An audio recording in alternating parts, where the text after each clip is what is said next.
आज मैं आपको एक्सटर्नल फीचर्स पढ़ा चुकी थी। आज हम यूनियो का क्या पढ़ रहे हैं, डाइजेस्टिव सिस्टम यानी पाचन तंत्र। तो यूनियो का जो डाइजेस्टिव सिस्टम है वो किस किस से मिलकर बना होता है, एलिमेंट्री कैनाल्स और डाइजेस्टिव ग्लैंड से मिलकर बना होता है। तो इसकी जो एलिमेंट्री कैनाल्स या आहार नाल जो होती है वो कैसी होती है, लंबी और कुंडलित नलिका के समान होती है, आपको डायग्राम में दिख रहा होगा। फिर एलिमेंट्री कैनाल्स में कई सारे भाग होते हैं। पहला कौन सा होता है, माउथ। माउथ कैसा होता है, एक ट्रांसवर्स या एक स्लिट, ट्रांसवर्स यानी एक अनुप्रस्थ दरार के रूप में पाया जाता है और ये अपने प्रत्येक साइड पर किससे घिरा होता है, एक जोड़ी लेबियल पेल्प से। आपको डायग्राम में दिख रहे होंगे, एक जोड़ी लेबियल पेल्प से घिरा होता है। ये लेबियल पेल्प कैसे होते हैं, अंडाकार, और कैसे होते हैं, मांसल, और ये क्या काम करते हैं, अपर लिप्स और लोअर लिप्स के समान। माउथ के ऊपर और नीचे क्या करते हैं, अपर लिप्स और लोअर लिप्स के समान काम करते हैं। फिर क्या होता है कि ये दोनों जो लेबियल पेल्प है, इन दोनों के बीच में एक छोटी कैविटी पाई जाती है जिसको बोलते हैं ओरल कैविटी। फिर ये ओरल कैविटी किस में खुलती है, माउथ के अंदर खुलती है। फिर आपको दिख रहा होगा कि जो माउथ है ये एंटीरियर एडेक्टर मसल के जस्ट नीचे की तरफ पाया जाता है।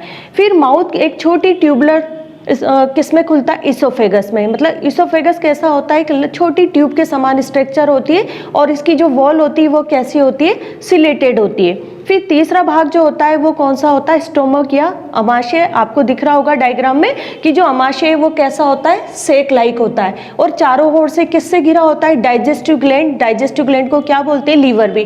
तो ये चारों तरफ से किससे घिरा होता है, डाइजेस्टिव ग्लैंड से घिरा होता है। और ये कैसा होता है, एक सेक लाइक संरचना होती है और इसके दो भाग होते हैं, है ना। स्टोमक के आप देखोगे तो इसके दो भाग होते हैं। एक होता है एंटीरियर बोल सकते हैं या डोर्सल जो भाग होता है वो चौड़ा होता है। जो इसोफेगस से जुड़ा होता है वो भाग कैसा होता है, चौड़ा होता है। जबकि जो पीछे इंटेस्टाइन वाला जो भाग है, जो वेंट्रल भाग होता है, वो कैसा होता है, ट्यूबुलर होता है।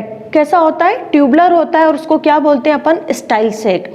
तो स्टाइल सेक जो होता है उसमें क्या पाई जाती है, उसकी जो वॉल होती है स्टाइल सेक की वो कैसी होती है, सिलेटेड। एपिथेलियम जो उसके अंदर होती है वो कैसी होती है, सिलेटेड। तो ये क्या करती है कि जो ट्यूबुलर पार्ट होता है यहाँ पर ये क्या करती है, एक क्रिस्टेलाइन, है ना, क्रिस्टेलाइन यानी म्यूकोप्रोटीन का बना हुआ एक शूक का फॉर्मेशन यानी एक स्टाइल का फॉर्मेशन करती है। यहाँ से क्या होता है, एक स्टाइल, मतलब समझ रहे हो, क्रिस्टेलाइन म्यूकोप्रोटीन का बना हुआ एक क्रिस्टेलाइन शूक का निर्माण करती है ये, जो कि क्या बना होता है, म्यूकोप्रोटीन का बना होता है ना, इस तरह का।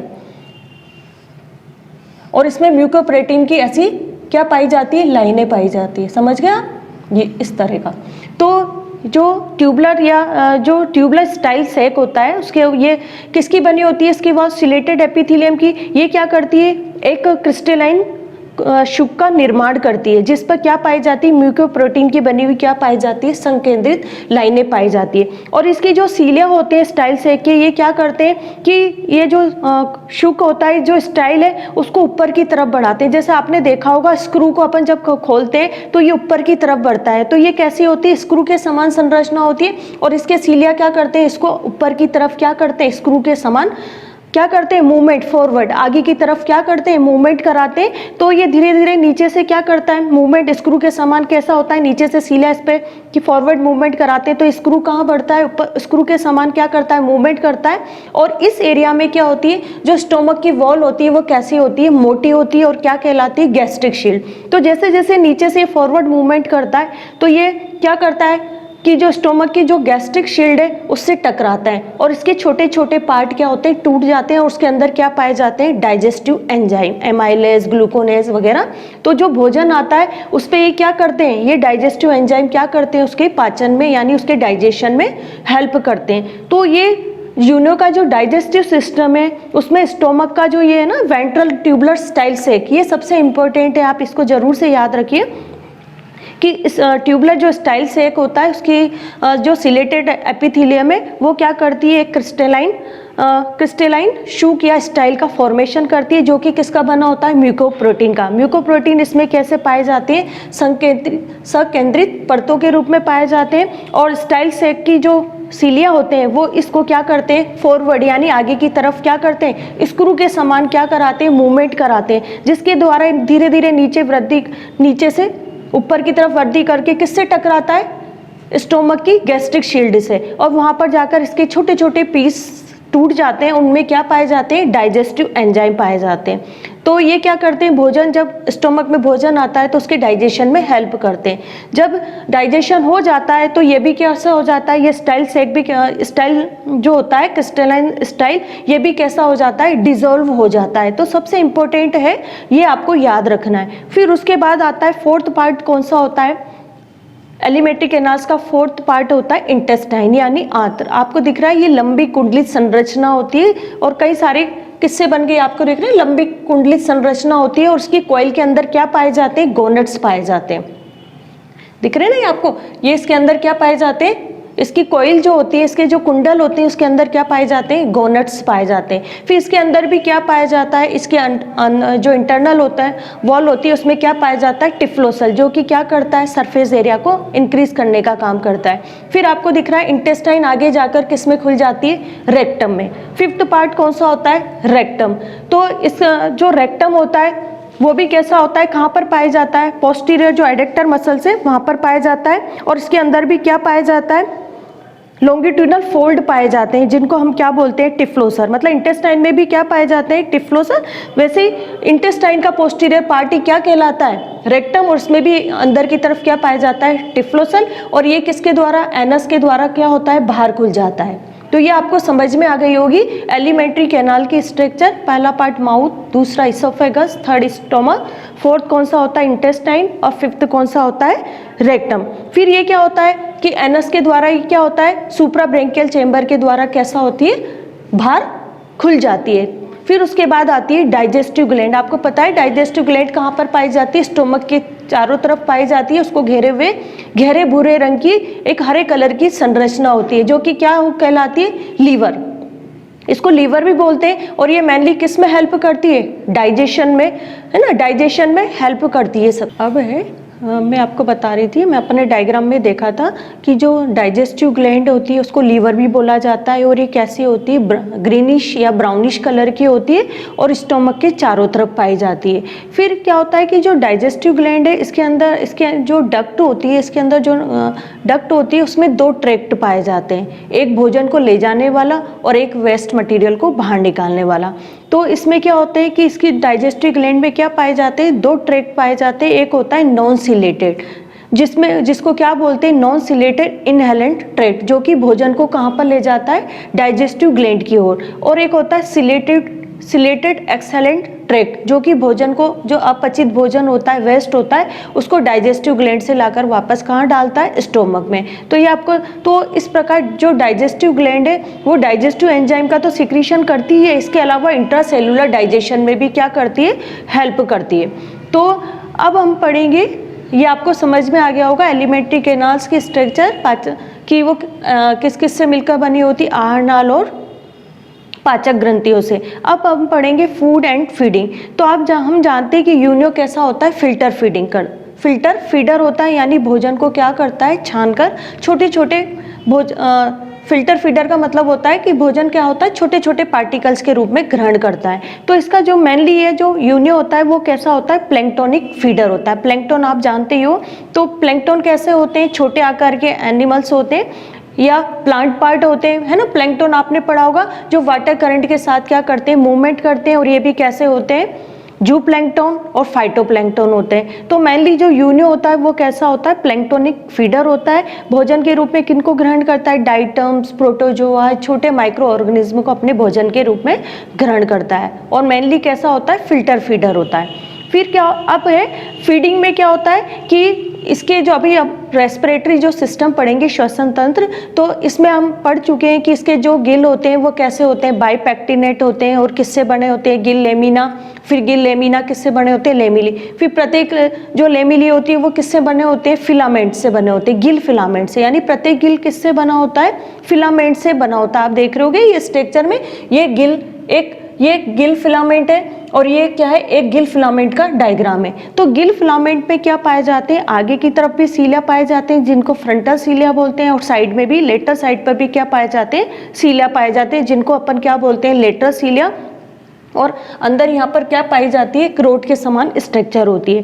तो क्या होता है कि जो गिल फिलामेंट होते हैं उनकी जो लेटरल सीलिया होते हैं ना, ये फ्रंटल सीलिया है और ये लेटरल सीलिया है, इनके मूवमेंट से, इनकी बीटिंग करने से, इनके कंपन से क्या होती है कि जो वाटर करंट होती है उसके साथ क्या होते हैं, फूड के पार्टिकल्स भी होते हैं। ये क्या होते हैं, इन करंट साइफन। अपन ने यूनियो की स्ट्रक्चर देखी थी कि इसके अंदर 2 साइफन पाए जाते हैं, एक होता है इन करंट और एक होता है एक्सहेलेंट। इन करंट के द्वारा पानी की धारा अंदर आती है, उसके साथ भोजन के पार्टिकल्स भी अंदर आते हैं, और एक होता है एक्सहेलेंट साइफन जिनके द्वारा वाटर बाहर निकलता है।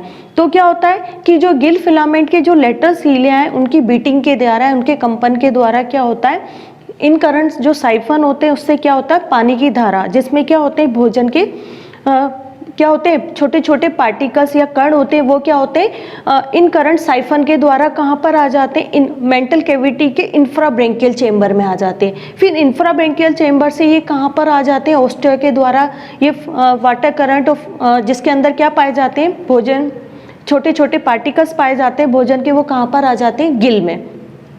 तो मेंटल कैविटी में क्या होता है, गिल्स होते हैं, गिल्स के नीचे की तरफ क्या पाई जाती है, इंफ्राब्रेंकियल चेंबर, और ऊपर की तरफ क्या पाया जाता है, सुपाब्रेंकियल चेंबर होता है। तो क्या होता है कि वाटर करंट जिसमें भोजन के पार्टिकल्स होते हैं वो ओस्टिया के द्वारा कहाँ पर आ जाते हैं, गिल में।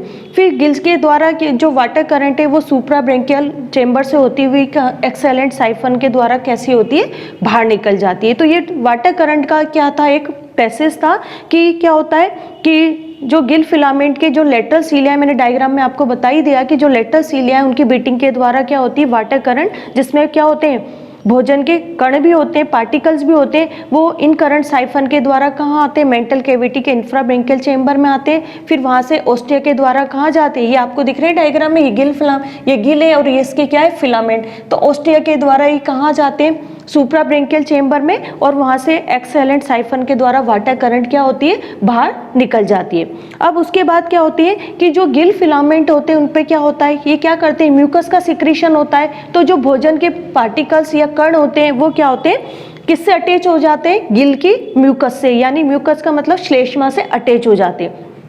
फिर ये फूड पार्टिकल्स क्या होते हैं, ये प्रत्येक गिल फिलामेंट के नीचे क्या पाई जाती है, ग्रूव पाई जाती है, जिसको क्या बोलते हैं, फूड ग्रूव। आप देख रहे हो ये गिल फिलामेंट है और उसके नीचे क्या पाई जाती है, ग्रूव पाई जाती है, जिसको क्या बोलते हैं, फूड ग्रूव। तो यहाँ से इसके श्लेष्मा से क्या होते हैं, भोजन के जो पार्टिकल्स है वो सब क्या होते हैं, इस ग्रूव में गिर जाते हैं, और एक लंबी डोरी के समान श्लेष्मा की क्या बन जाती है, डोरी बन जाती है, रस्सी के समान संरचना, जिसमें क्या पाए जाते हैं, फूड पार्टिकल्स। और ये फूड पार्टिकल्स फूड ग्रूव से होते हुए कहाँ पर आ जाते हैं, माउथ से लेबियल पल्प में क्या होती है, इन फूड पार्टिकल्स की क्या होती है, छटनी होती है। उसके बाद भोजन इसोफेगस से होता हुआ, इसोफेगस के अंदर क्या पाई जाती है, सिलेटेड एपिथेलियम पाई जाती है, मैं आपको बता चुकी हूँ। वहां से कहाँ आ जाता है भोजन, स्टोमक में आ जाता है। फिर स्टोमक में क्या होता है, मेनली जो डाइजेशन होता है वो कहाँ पर होता है, स्टोमक में होता है। तो स्टोमक में आने पे हमने पढ़ाई था, स्टोमक के 2 भाग होते हैं, डोर्सल और वेंट्रल। तो जो वेंट्रल भाग होता है उसको हम क्या बोलते हैं, स्टाइलर सैक बोलते हैं। तो उसकी वो किसका फॉर्मेशन करते हैं, स्टाइल क्रिस्टलाइन, किसका करते हैं, क्रिस्टलाइन स्टाइल का या शुक का फॉर्मेशन करते हैं, जो कि म्यूकोप्रोटीन होता है। तो जब भोजन अंदर आ जाता है तो स्टाइल सैक की जो सिलेटेड एपिथेलियम है वो किसका फॉर्मेशन करती है, क्रिस्टलाइन शुक का, जो कि क्या होता है, धीरे धीरे क्या करता है, मूवमेंट है ना, स्क्रू के समान मूवमेंट करते हुए किसकी दीवार से टकराता है, गैस्ट्रिक शील्ड से टकराता है स्टोमक की, और वहां पर वो क्या होता है, छोटे छोटे पार्टिकल्स में टूटकर किसका सिक्रीशन करते हैं, एमाइलेज वगैरह का। तो कार्बोहाइड्रेट का जो आंशिक पाचन है वो कहाँ पर कंप्लीट हो जाता है, स्टोमक से। फिर ये क्या होता है कि जो भोजन है ये छोटे छोटे पार्टिकल्स में क्या होता है, श्लेष्मा से जो सना हुआ भोजन स्टोमक में आता है, तो स्टोमक की जो पीएच होती है वो कम होती है, तो ये भोजन के पार्टिकल्स को क्या कर देती है, श्लेष्मा से क्या कर देती है, अलग कर देती है। फिर इस पर डाइजेस्टिव एंजाइम होकर कार्बोहाइड्रेट का क्या हो जाता है, पाचन हो जाता है। उसके बाद भोजन के जो छोटे छोटे पार्टिकल्स हैं वो क्या होते हैं, नॉन सिलेटेड इनहेलेंट ट्रैक्ट के द्वारा कहाँ पर आ जाते हैं, डाइजेस्टिव ग्लैंड के अंदर। आपको पता है ना, स्टोमक के चारों तरफ क्या पाई जाती है, डाइजेस्टिव ग्लैंड। तो श्लेष्मा से क्या होते हैं, कार्बोहाइड्रेट के पाचन के बाद फिर जो छोटे छोटे पार्टिकल्स हैं वो नॉन सिलेटेड इनहेलेंट ट्रैक्ट के द्वारा कहाँ आ जाते हैं, डाइजेस्टिव ग्लैंड में। फिर डाइजेस्टिव ग्लैंड में क्या पाई जाती है, फेगोसाइट सेल पाई जाती है, जो कि क्या करती है, प्रोटीन और जो आंशिक कार्बोहाइड्रेट बच जाते हैं और जो प्रोटीन लिपिड इन सब का पाचन फेगो जो डाइजेस्टिव ग्लैंड की फेगोसाइटिक जो सेल होती है वो इनका क्या कर देती है, डाइजेशन। यानी डाइजेस्टिव ग्लैंड की जो फेगोसाइटिक सेल के द्वारा जो डाइजेशन होता है वो कैसा होता है, अंतःकोशिकीय होता है। मैं भी अपन पढ़ रहे हैं कि यूनियो के अंदर दोनों प्रकार का डाइजेशन पाया जाता है, इंट्रासेलुलर और extra cellular. Extra cellular digestion कहाँ पाया जाता है, स्टोमक में, और उस कहाँ पर, और जो इंट्रासेलुलर होता है वो किसके द्वारा होता है, इंटेस्टाइन की अमीबॉइड सेल और फेगोसाइट जो डाइजेस्टिव ग्लैंड की फेगोसाइटिक भक्षाणु कोशिकाएं होती है उनके द्वारा होता है। तो मैं अब आपको बता ही रही हूँ कि जो स्टोमक में क्या होता है, श्लेष्मा से छोटे छोटे पार्टिकल्स क्या होते हैं, कहाँ पहुँच जाते हैं, नॉन सिलेटेड इनहेलेंट ट्रैक्ट के द्वारा कहाँ पहुँच जाते हैं, डाइजेस्टिव ग्लैंड में। वहाँ पर क्या होता है, कंप्लीट डाइजेशन होता है, पूर्ण कैसा हो जाता है, पाचन हो जाता है। उसके बाद जो अपचित भोजन होता है वो वापस कहाँ आ जाता है, सिलेटेड एक्सेलेंट ट्रैक्ट के द्वारा कहाँ आ जाता है, स्टोमक में। फिर ये स्टोमक से अब भोजन के, जिसमें